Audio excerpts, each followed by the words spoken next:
Welcome back to another technical deep dive here in the debug zone. Today, we're tackling a big question and breaking it down with insights from other users. Hopefully, this clears up some misconceptions and helps you get the answer you need.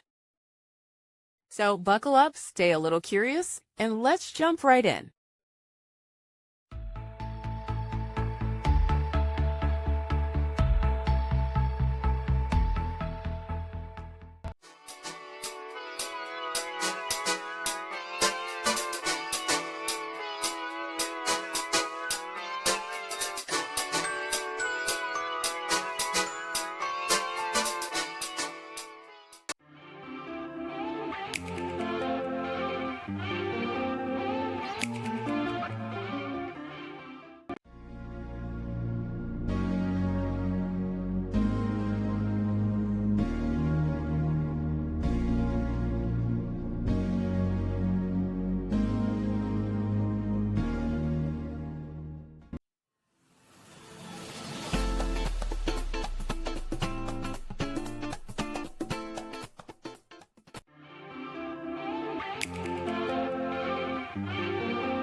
And that's a wrap.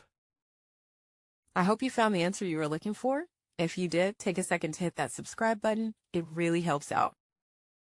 And let me know in the comments which solution worked best for you. See you next time in the debug zone.